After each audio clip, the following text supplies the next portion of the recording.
পৌষের শুরুতেই জেঁকে বসেছে শীত। উত্তরাঞ্চলের কিছু জেলায় সকাল থেকেই সূর্যের দেখা মিলছে না।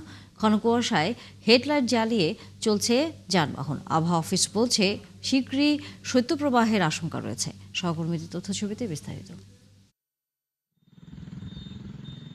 ঠাকুরগাঁওয়ে গত ৩ দিন ধরে বৃষ্টির মতো ঝরছে ঘন কুয়াশা। মঙ্গলবার সর্বনিম্ন তাপমাত্রা নেমেছে প্রায় ১১ থেকে ১৩ ডিগ্রি সেলসিয়াসে। এই শীতে সবচেয়ে বেশি দুর্ভোগে পড়েছেন শ্রমজীবী মানুষ। কুয়াশার চাদরে ঢাকা থাকছে পঞ্চগড়ের জনপদ। শীতের তীব্রতা বেড়েছে কয়েক গুণ। মঙ্গলবার তেঁতুলিয়ায় সর্বনিম্ন তাপমাত্রা রেকর্ড করা হয়েছে ১২.৫ ডিগ্রি সেলসিয়াস।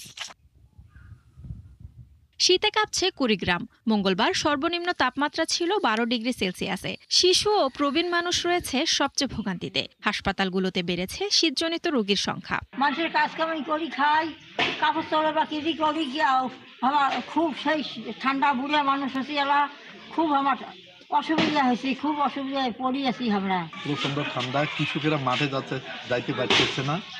কৃষকরা মাঠে যা কাজ করবে, কাজ করতে পারতেছে না। শীত উপেক্ষা করেই জীবিকা নির্বাহে কাজে যাচ্ছেন চা শ্রমিকরা। সোমবার শ্রীমঙ্গলে সর্বনিম্ন তাপমাত্রা ১৩.১ ডিগ্রি সেলসিয়াস রেকর্ড করা হয়েছে। গত কয়েকদিন ধরে দিনাজপুরে দিনের বেলাও থাকছে কুয়াশাচ্ছন্ন, সঙ্গে কনকনে শীত। মঙ্গলবার দিনাজপুরে সর্বনিম্ন তাপমাত্রা ছিল ১২.৫ ডিগ্রি সেলসিয়াস। চুয়াডাঙ্গায় সোমবার সর্বনিম্ন তাপমাত্রা থাকলেও মঙ্গলবার তাপমাত্রা একটু বেড়ে ১২.৫ ডিগ্রি সেলসিয়াস রেকর্ড করা হয়েছে। আবহাওয়া অফিস বলছে বায়ুমণ্ডলের উপরিভাগে জলীয় বাষ্পের পরিমাণ বেশি থাকায় সূর্যের তাপ আসতে পারছে না। শীঘ্রই শৈত্যপ্রবাহের শঙ্কা রয়েছে। শান্তা ইসলাম, ৭১।